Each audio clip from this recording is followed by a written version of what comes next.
दोस्तों, हम लोग यहाँ पे एक जियोपॉलिटिकल एनालिसिस करने जा रहे हैं वर्ल्ड वाइड विश्व युद्ध एंड मॉडर्न द संघर्ष, एक वैश्विक दृष्टिकोण टाइटल से मैंने दिया।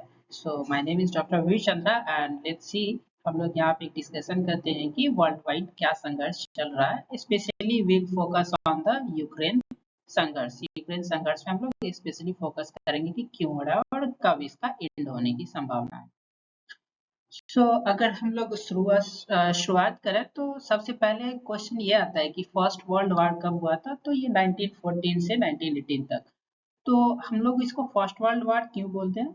बिकॉज कि इसमें वेरियस कंट्रीज पार्टिसिपेट किए थे, बहुत सारे कंट्रीज, स्पेशली बेसिकली ये यूरोपियन कंट्रीज तक ही लिमिटेड था, इंक्लूडिंग रशिया। रशिया को भी हम लोग यूरोपियन कंट्री मान सकते हैं because 50% Russia and Russia covers European. Similarly second world war जो कि 1939 टू 1945 में हुआ था, ये भी यूरोपियन मेनली रूप से यूरोपियन सन, जापान भी इंक्लूडेड था। तो ये भी वर्ल्ड वार था बिकॉज मेनी कंट्रीज इंक्लूडेड था। तो after world war second lastly what happened कि यूएसए ने एक न्यूक्लियर बम जापान पे गिराया था, जिसके वजह से कि वर्ल्ड वार सेकेंड खत्म भी हुआ था और उसके बाद से यूएसए एंड यूएसएसआर तो पोल मेन रूप से बन के आए। बट दोस्तों क्या हुआ 1991 में कि यूएसएसआर एक प्रकार से टूट गया और उसके बाद से ही वर्ल्ड में एक प्रकार से यूएसए का डोमिनेंस आ गया, अकेला आ गया। बट 1991 में यूएसएसआर तो टूट गया, बट रशिया जो कि यूएसएसआर का सबसे बड़ा कंट्री था, वो एक्चुअली अपने आप को पिछड़ता हुआ देख अच्छा नहीं लग रहा था। तो उसी समय रॉ एजेप जो कि व्लादिमीर पुतिन थे, बाद में वो प्रेसिडेंट बनते, फिर प्राइम मिनिस्टर बनते और अभी करेंटली वो प्रेसिडेंट है और अभी लंबे टाइम तक प्रेसिडेंट रहने की प्रोबेबिलिटी भी है। तो क्वेश्चन ये आता है कि व्लादिमीर पुतिन जो कि फर्स्ट सेकेंड वर्ल्ड वार के बाद यूएसएसआर को लीड करते हुए देख रहे थे, वर्ल्ड में डोमिनेंस करते हुए, वो अचानक से रशिया को इतना पिछड़ते हुए देखते हुए कैसे बर्दाश्त कर सकते हैं? तो उन्होंने अपने ऑब्जेक्टिव को वेरी क्लियर करा कि फिर से रशिया को एक ग्रेट कंट्री और डोमिनेंट पोल बनाना है वर्ल्ड वाइड। बट यूएसए काफी आगे जा चुका था, इतना आगे जा चुका था कि यूएसए का डोमिनेंस पूरा वर्ल्ड वाइड ऑलमोस्ट सभी जगह क्लियर कट दिख रहा था। तो 2014 में क्रीमिया ऑक्युपाई किया गया रशिया के द्वारा और फिर नाउ 2022 से हम लोग को पता है कि अभी यूक्रेन रशिया युद्ध चल रहा है। तो क्वेश्चन ये आता है कि क्या हम लोग इस वार को मॉडर्न वर्ल्ड वार कह सकते हैं या नहीं कह सकते? तो ये जजमेंट मैं आप पे छोड़ता हूँ कि आप इसे वर्ल्ड वार 3 कहेंगे या नहीं कहेंगे। लेकिन मैं चलते हम लोग एक डिस्कशन करते हैं कि एग्जैक्टली ये युद्ध क्यों चल रहा है और कितना लंबा तक चलेगा। तो सबसे पहले अगर हम बातें करें तो अभी इकोनॉमिक सैंक्शंस जो कि यूरोपियन कंट्रीज और यूएसए के द्वारा मेन रूप से इम्पोज किया गया है, लगाया गया है रशिया पे। तो रशिया पे पूरी जो भी वेस्टर्न कंट्रीज, जो भी यूएसए की पार्टनर कंट्रीज है बेसिकली, क्योंकि रशिया यूएसए अपने आप को अभी भी डोमिनेंट मानता है कि हम वर्ल्ड वाइड सुपर पावर है, तो वो कर रहा है। लेकिन क्वेश्चन ये आता है कि क्या यूएसए एंड रशिया में डायरेक्ट कभी फाइट हो सकता है? क्या military operation directly USA and Russia में हो सकता है? आंसर है नो। व्हाई? बिकॉज यूएसए को पता है कि अगर हमने मिलिट्री ऑपरेशन करा और अगर रशिया के पास कोई ऑप्शन नहीं बचेगा, सपोज कि बहुत सारे इसके तो मिलिट्री मारे जाते हैं, तो कोई ऑप्शन नहीं बचेगा, तो डेफिनेटली रशिया के पास न्यूक्लियर बम डेड हैंड भी है, तो वो ऑपरेशन स्टार्ट हो जाएगा। तो फिर पृथ्वी भी नहीं बचेगा, मतलब कोई भी चांस ही नहीं कि कोई भी इंसान बचेगा इस धरती पे। अब कोई बचेगा ही नहीं तो यूएसए अपना पावर लेके कहाँ घूमेगा? मार्स पे तो जाएगा नहीं, उससे तो पॉसिबल है भी नहीं। तो फिर कहने का मतलब ये है कि अगर यूएसए रशिया पे डायरेक्टली मिलिट्री ऑपरेशन नहीं कर सकता है, तो फिर कर क्या सकता है? मैक्सिमम। तो मैक्सिमम वो ज्यादा से ज्यादा उसकी जितनी कंपनीज है, जितनी द इकोनॉमिक सैंक्शंस है, चाहे डॉलर से हो, स्विफ्ट से हो, या फिर और भी वेरियस तरीके से वही इम्पोज कर सकता है। तो उसी वही उसने किया भी। वेल और क्वेश्चन ये आता है कि रूस को, व्लादिमीर पुतिन को ये क्या पता नहीं था कि हम अगर यूक्रेन में ये वार स्टार्ट करते हैं, ऑपरेशन स्टार्ट करते हैं, तो क्या यूएसए और वेस्टर्न कंट्रीज ऐसा करेंगे? को आंसर है डेफिनेटली पता था। फिर पुतिन ने स्टार्ट क्यों किया? Very calculated. पुतिन तो ऐसा नहीं है कि बस 4 साल के लिए प्राइम मिनिस्टर बने हैं, प्रेसिडेंट बने हैं, लाइक द बाइडेन और ट्रम्प। वो दोनों तो बस 4 4 साल के लिए बने हैं, तो उन लोग का तो बहुत बड़ा गोल हो भी नहीं सकता। तो पुतिन का ऑब्जेक्टिव एग्जैक्टली कितना लंबा है, ये चलिए हम लोग अब देखते हैं। तो पहला क्वेश्चन तो ये आ गया कि यूएसए किसी भी तरीके से न्यूक्लियर बम का यूज कर नहीं सकता, मिलिट्री ऑपरेशन कर ही नहीं सकता। फिर क्वेश्चन ये आता है कि अगर नहीं कर सकता तो क्या कर सकता है? तो इकोनॉमिक सैंक्शंस, ये सब तो ये तो चल ही रहा है।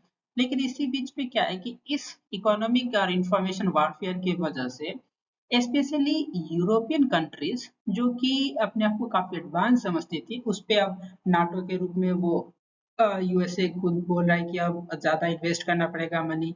तो फिर इस केस में यूरोपियन की जो एक गार्डन बोला जाता था, वो भी अब डिस्ट्रॉय हो रहा है, क्योंकि उसके फर्स्ट ऑफ ऑल तो रशिया से गैस डायरेक्टली ना लेके इनडायरेक्ट द इंडिया के थ्रू ले रहा है, तो उसे ज्यादा पेमेंट भी करना पड़ रहा है। मतलब उसके ऊपर जो इकोनॉमिक बर्डन है वो बढ़ता जा रहा है। मतलब उसकी खर्च बढ़ते चले जा रहे हैं और इनकम जो है वो काफी लिमिटेड होते चली जा रही है। तो इतना ज्यादा उसका खर्च बढ़ते चला जा रहा है, और वहां पे तो लोगों को लाइफ स्टाइल अच्छी जीने की आदत है। तो इसकी वजह से क्या हो रहा है कि यूरोप में बहुत सारे द गवर्नमेंट भी चेंज हो रहा है, और गवर्नमेंट चेंज हो रहा है बेसिकली जो यूरोप की पावर्स है वो डिक्लाइन हो रही है। मतलब इतना डिक्लाइन हो गया है अभी, पावर्स इतना डिक्लाइन हो गया है कि वर्ल्ड में यूरोपियन कंट्रीज, जो कि ब्रिटेन हो, फ्रांस हो, जर्मनी हो, इतनी बड़ी बड़ी कंट्रीज को कोई पूछता ही नहीं है। मतलब अगर पूछता है ले देंगे तो 2 3 country he, either the Russia और आइदर यूएसए और चाइना और इंडिया, बस ये 3 4 कंट्री के अलावा वर्ल्ड में किसी के पास अब कोई पावर रह ही नहीं गया। मतलब जो पोल्स है वो ऑलरेडी यूरोपियंस की शिफ्ट हो चुकी है, आइदर यूएसए की स्टेट, द पायरेटेड स्टेट बन के रह गया है, या फिर डिक्लाइन पावर हो चुका है। तो यूरोपियन कंट्रीज की तो अब बात ही खत्म हो गई, उसके पास तो कुछ रह नहीं गया। तो क्वेश्चन आता है कि अब डायरेक्टली फाइट कहाँ पे हो रहा है? रशिया डायरेक्टली फाइट कर रहा है अब यूएसए के साथ, मीन्स पावर गेम अब आगे आ चुका है। तो अब यूएसए को क्या करना है? तो अब क्वेश्चन ये आता है कि नेक्स्ट क्वेश्चन कि रूस जो कि मिलिट्री ऑपरेशन स्टार्ट किया था, वो ऑब्जेक्टिव क्या लेके चला था? तो शुरुआती दौर में ही बोल देगा कि हम डोनेट्स्क एंड लुहांस्क पे कंट्रोल करना चाहते हैं, बिकॉज वो रशियन पीपल्स है। तो वो ऑब्जेक्टिव तो बहुत इनिशियली में ही अचीव कर लिया, वार स्टार्ट होने के 5 6 महीने के अंदर ही अचीव कर लिया। तो ये लंबा, इतना लंबा 2 2.5 साल 3 साल युद्ध क्यों चलते जा रहा है? तो रशिया का, व्लादिमीर पुतिन के माइंड में कुछ ना कुछ तो जरूर होगा। अब क्वेश्चन ये है कि उनके माइंड में है तो आखिर क्या है?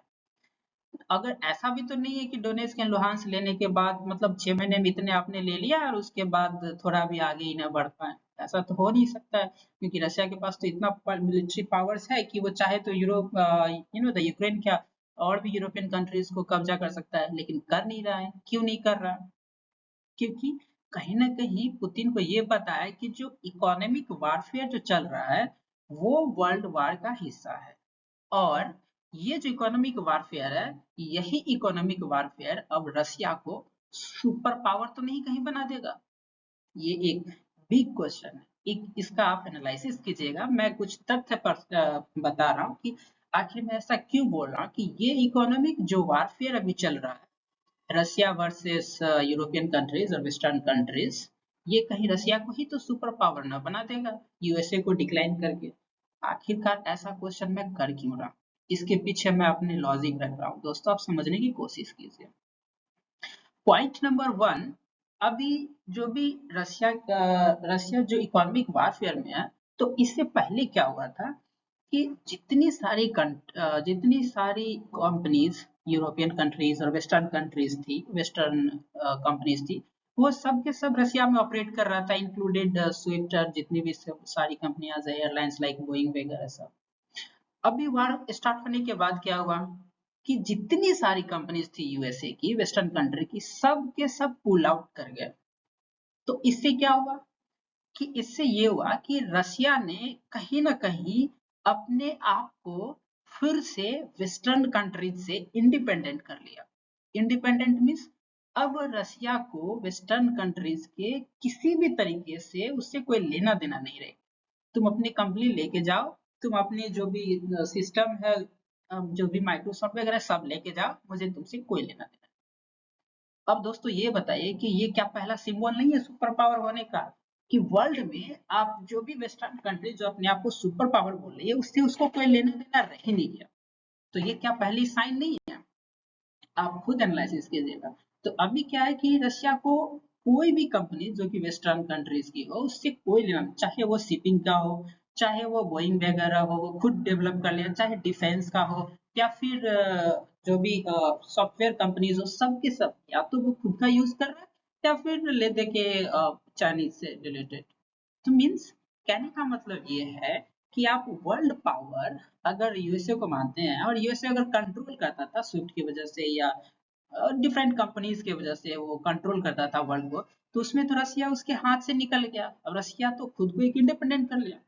और कहीं ना कहीं आपको ऐसा नहीं लग रहा है कि ये वेरी कैलकुलेटेड था पुतिन की तरफ से?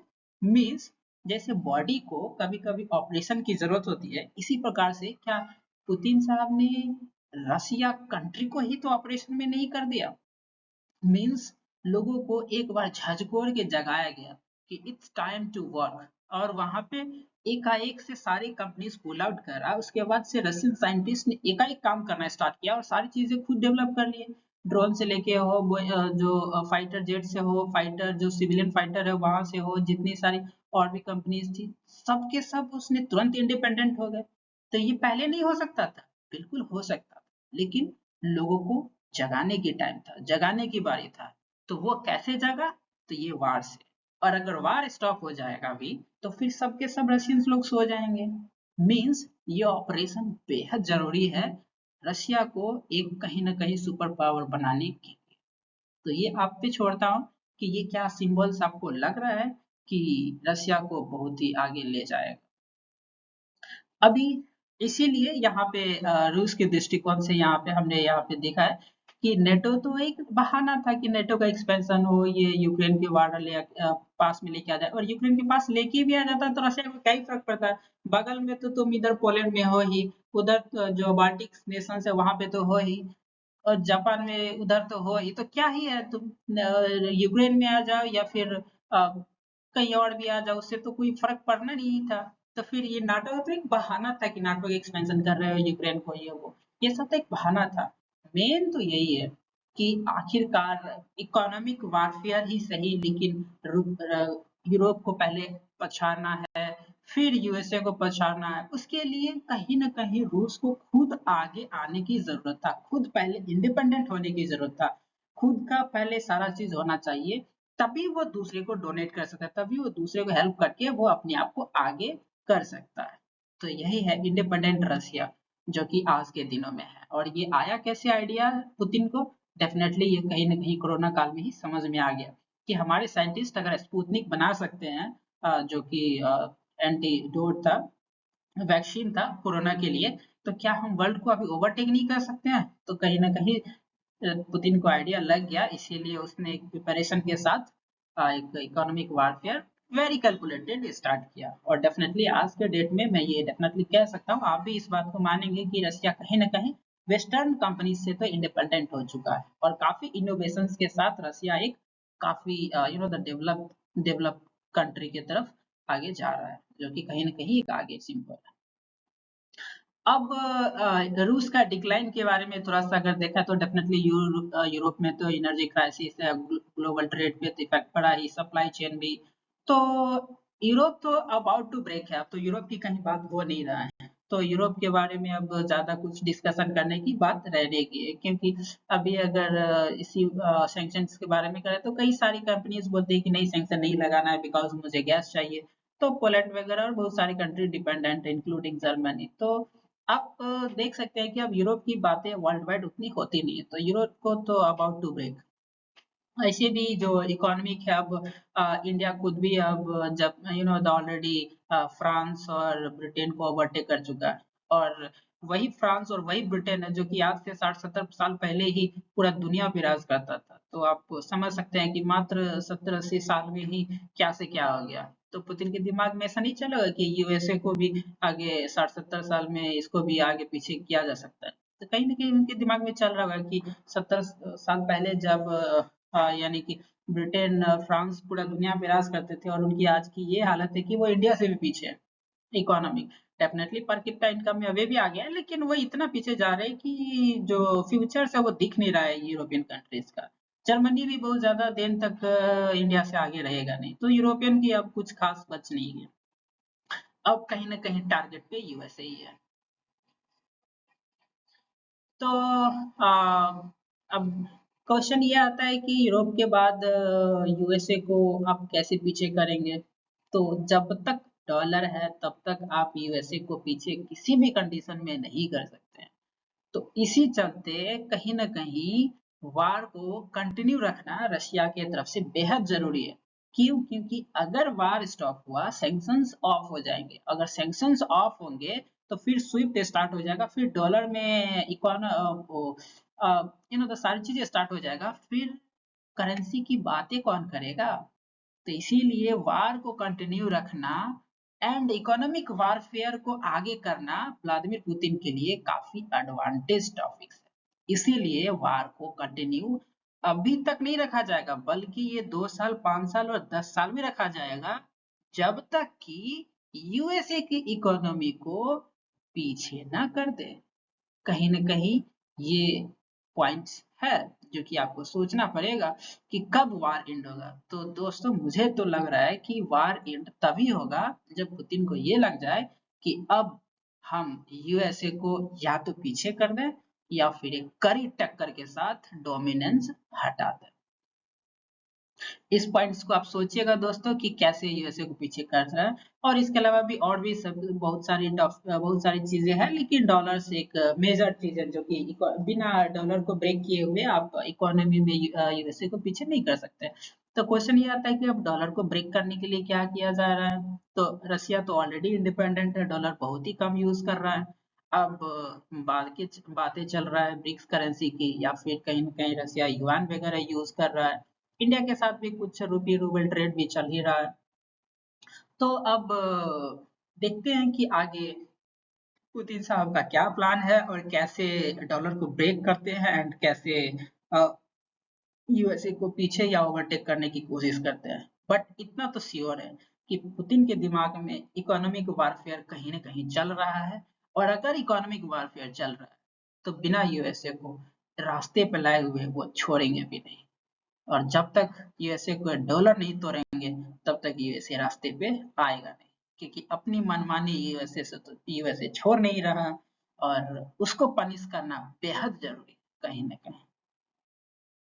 तो इसी निष्कर्ष के साथ मैं कंक्लूड करता हूँ कि ये एक आज के डेट में कहीं ना कहीं यूएसए के जो डोमिनेंस है वर्ल्ड वाइड, उसको तोड़ने के लिए पुतिन साहब आगे आए हैं। इसमें मुझे लग रहा है कि कहीं ना कहीं बैकडोर से ही सही, लेकिन यूएसए की जो मनमानी है वो यूरोपियन कंट्री भी परेशान है, द एशियन कंट्रीज भी परेशान, सबके सब परेशान है। क्योंकि आप देख सकते हैं अननेसेसरी वार इम्पोज कहीं भी कर दिया जाता है, ईरान पे हो, गाजा पे हो, या फिर द इराक, मिडिल ईस्ट और कहीं पे भी।